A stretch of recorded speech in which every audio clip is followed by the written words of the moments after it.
نحمده ونصلي على رسوله الكريم اما بعد فاعوذ بالله من الشيطان الرجيم بسم الله الرحمن الرحيم اللهم صل على سيدنا ومولانا محمد وعلى آل سيدنا ومولانا محمد وبارك وسلم. چونکہ علماء کرام نے اس موضوع پر مزید روشنی ڈالنی ہے، میں مختصر سی بات کروں گا. اس ملک میں رہنے والوں کو بہت بڑی تشویش تھی کہ اب تک درگاہوں سے کوئی آواز بلند نہیں ہوئی ماں سوائے ایک دو. تو گزشتہ خطبے میں یہ کلیئر کر چکا ہوں کہ آواز آئے یا نہ آئے، درگاہیں اس کائنات میں آقا دو جہان صلی اللہ علیہ وسلم کے سب سے بڑی خیرات کھانے والے ہوتے ہیں. آواز بلند ہو یا نہ ہو، ہمارا موقف بڑا کلیئر ہے، ہمارا ایمان، ہمارا یقین بہت کلیئر ہے. کوئی آواز بلند کرے یا نہ کرے، ہمارا ہر مرید بچہ اس عقیدے پر زندہ ہے. ہم صبح شام ختم خواجگان پڑھتے ہیں، اس میں ایک شعر، ویسے تو سارے اشعار ایسے ہیں کہ ایک بھی پڑھ لیں تو وہ مکمل ہمارے ایمان کی ترجمانی کرتا ہے، لیکن جب وابستگان سلسلہ عالیہ جہانگیریہ حسنیہ نقیبیہ میں بیت شخص یہ اشعار روز پڑھتا ہے تو اس کو کسی کو دلیل دینے کی ضرورت نہیں ہے. شعر کچھ یوں ہے کہ اپنے مولا کے قدم کے سایہ کے نیچے جئیں، اور مرنا ہو تو ان کے آستانہ پر مریں، اور زندگی اور موت ہو ان کی رضا کے واسطے. جہاں پر مریدین صبح و شام یہ وعدہ اپنے آپ سے کریں، وہاں پر ان کو کسی کو دلیل دینے کی ضرورت نہیں ہے. ہمارا موقف بہت کلیئر ہے، واضح ہے، ایمان ہے ہمارا اس پر کوئی دوسری رائے نہیں ہے. اس پر علماء روشنی بھی ڈالیں گے، ڈالتے رہیں گے اب آج کے بعد. یہ میسج بالکل کلیئر ہے سلسلہ عالیہ نقیبیہ کی طرف سے کہ مریں تو ان کے آستانے پر مریں، زندگی اور موت ہو ان کی رضا کے واسطے. آج کے بعد خلفائے اعظام یہاں تشریف فرمائیں، جن کو بالخصوص سے دعوت دی گئی تھی. یہ ہر سال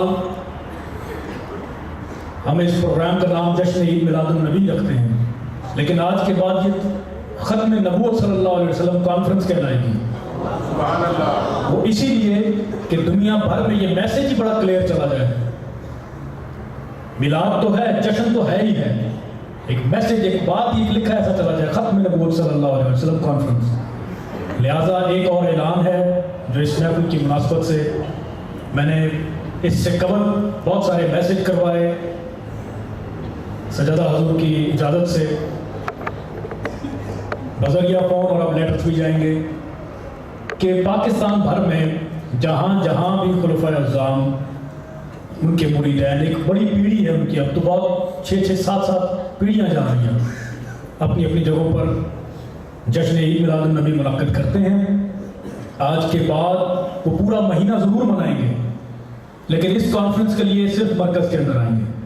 اپنے اپنے علاقوں میں پورا مہینہ لگائیں، خوب چرچا کریں، لیکن آج کے بعد اگلے سال سے خلفائے اعظام، پیران اعظام، علماء کرام، جوک در جوک، ہم نے کبھی بھی یہ اس طرح سے ہم نے میسیجز نہیں دیے، لیکن اب وقت کی ضرورت ہے.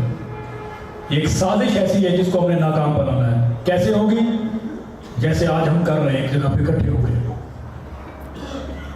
لہٰذا اپنے مریدین سمیت، اپنے خلفاء سمیت یہ حکم ہے، یہ گزارش نہیں ہے، یہ حکم ہے کہ اپنے مریدین کے سمیت، اپنے خلفاء میں جو علماء ہیں ان کے ساتھ، اپنے بچوں کے ساتھ، سجادگان کے ساتھ مرکز میں تشریف لائیں گے. یہاں سے ہم پوری دنیا کو ایک زبان میں پیغام دیں گے انشاءاللہ تعالی. تو لہٰذا پہلے شجرہ شریف پڑھتے تھے، آج غور سے پڑھنا شروع کر دیں. ہمارے شجرہ شریف میں بڑا کلیئر ہے اور صدیوں سے کلیئر ہے، یہی میسج ہے. اس خطبے سے قبل یہ بات میں کہہ چکا ہوں کہ ہمیں کوئی یاد نہ کرائے کہ اس موضوع پر بولے یا نہ بولے، آپ سے آواز آئی یا نہ آئی، آپ دھرنے میں گئے یا نہ گئے، ہمارا موقف 1400 سالوں سے کلیئر ہے۔ ہمارے اولیاء کرام جتنے بھی شجرے میں موجود ہیں وہ مرے ہیں، مٹے ہیں اس نام پر، ہمیں کوئی یاد نہ کروائے۔ مرے ہیں اور مٹے، شہید ہوئے ہیں، قربانیاں دی ہیں، ہمیں یاد ہے وہ سبق، انشاءاللہ یاد رہے گا مرتے دم تک۔ لہذا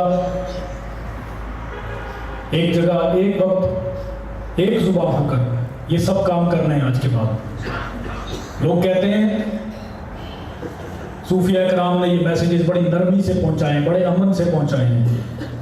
کوئی تھوڑا سا ہسٹری پڑھنے میں تھوڑا سا لوگ ناکام بھی ہوئے، بے شک پہنچایا ہے، موقع ملنے پہ گردنیں بھی کٹائی ہیں، یہ کوئی نہیں پڑھتا، جانے بھی صوفیاء کرام نے دی ہیں۔ اس پر نرمی نہیں ہے بابا، اس پہ کوئی امن کی بات نہیں ہے۔ جو ہم سے بات کرے گا ہم اس سے سختی سے بات کریں گے، ہم نے کسی کو نرمی سے نہیں سمجھانا۔ پورے یورپ، دنیا، مغربی ممالک، ہر کسی کو پتا ہے اور صدیوں سے پتا ہے، وہ ہم سے زیادہ باخبر ہے۔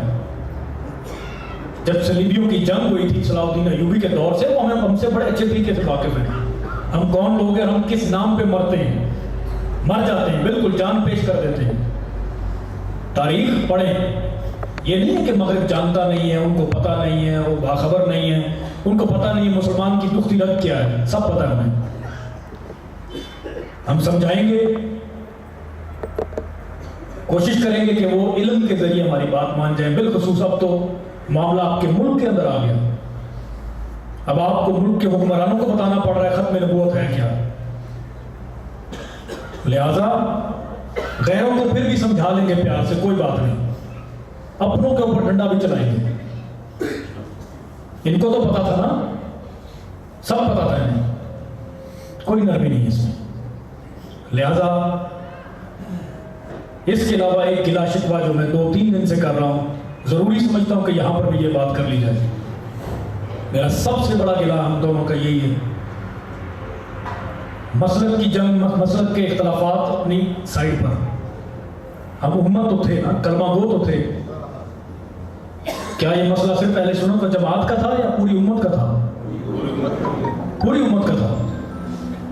کتنے لاکھوں کا اجتماع کرنے والے، جتنا مرضی امن کا درس دیتے ہیں، ہمیں امن نہیں چاہیے، اس قسم کا امن ہمیں نہیں چاہیے۔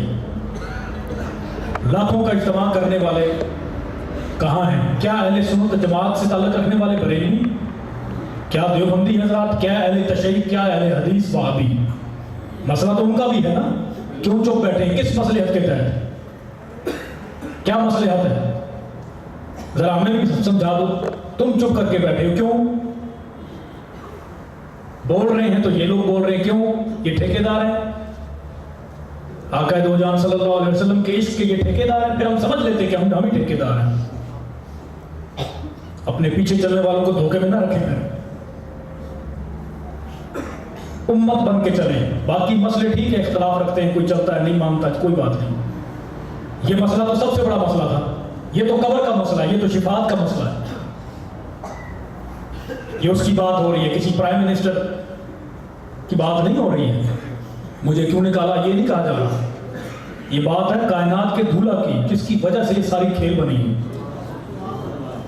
اس پر مسلم چپ ہے، اس پر مسلمان چپ ہے، بیان تو دے دیتے، اخبار تو بھر دیتے، انٹرنیٹ سوشل میڈیا تو بھر دیتے، اس پہ بھی مسلمانوں کو کیا ہو گیا، مسلمان کیوں آپس میں لڑ رہے ہیں، کیوں مر رہے ہیں، کیوں نہ مریں اور کیوں نہ لڑیں جب تم خود آقا دو جان صلی اللہ علیہ وسلم کی حرمت پر پہلے نہیں دے سکتے ہو؟ مرنا ہی ہے نا، پھر تم کو غیروں نہیں مارنا ہے نا، پھر تم سے یہ نہیں سنبھالی جاتی، روتے کیوں؟ اس پر تو پہرا دو۔ پہلے مغربی ممالک کے چند گندے عناصر شیطان حرمت پر بات کرتے تھے، ہم پھر بھی کڑتے تھے یہاں بیٹھ کے۔ آج ہمارے ملک کے اندر یہ ہو رہا ہے، اور نہیں غلطی سے ہو گیا، اور نہیں دوبارہ واپس تبدیل کر دیا۔ غریب کا بچہ تھانے میں بند ہو جائے نا، تھانے دار قصور ہو رہا ہو، چھتر مار کے باہر نکالتا ہے، اپنی تسلی کر کے اس کو باہر نکالتا ہے، چاہے قصوروار ہو یا نہ ہو۔ 12 نمبر کے چھتر لازمی پڑتے ہیں، ان کو کیوں نہیں پڑھ رہے؟ کیونکہ یہ امیر ہیں، کیونکہ یہ حکمران ہیں، ان کی کوئی پوچھ نہیں ہے، آفرین ہیں، میں سب کے میرے 100 سلوٹ سیال شریف والوں کو کہ ان کے کہنے پہ کوئی 10-12 MNA MPs نے اپنے استعفے پیش کر دی ہیں، سلام پیش کرتا ہوں ان کو۔ یہ ہوتی ہے غیرت، اس کو کہتے ہیں غیرت۔ نہیں رہنا ایسی اسمبلی، نہیں چاہیے ایسی اسمبلی جہاں پر اس کو کھیل بنایا ہو۔ یہ کھیل ہے جس کے ساتھ تم کھیلتے رہو گے۔ ہمارا موقف بالکل کلیئر ہے، ہم صبح شام یہی پڑھتے ہیں، مرنا ہو تو ان کے آستانہ پر مرے، زندگی اور موت ہو ان کی رضا کے واسطے۔ تو آپ انہیں کی رضا کے واسطے جہاں پر بھی جائیں گے آج کے بعد، آپ جہاں پر بھی کوئی خنزیر اس قسم کی بات کرتا ہے، ہمارا موقف بالکل کلیئر ہے، اس پر کوئی دوسری بات نہیں اور نہ ہی کوئی دوسری رائے ہے۔ اور دوسرے مسالت کے ساتھ اگر میں جذباتی ہو کے یہ بات کر رہا ہوں تو اس کا مطلب نہیں ہے کہ آپ لڑیں جھگڑیں اور بحث کریں۔ جہاں پر بھی آپ کو مسلمان کلمہ گو ملے، سمجھانے کی کوشش کریں، پیار سے بات کرنے کی کوشش کریں کہ اس میں کوئی مصلحت نہیں ہے، اس میں کوئی خاموشی نہیں ہے۔ کلمہ گو سے پیار سے بات کریں، سمجھائیں۔ اللہ تعالیٰ ہم سب کو توفیق عطا فرمائے، توفیق کہ ہم اس یہاں پہرا دے سکیں، توفیق عطا فرمائے۔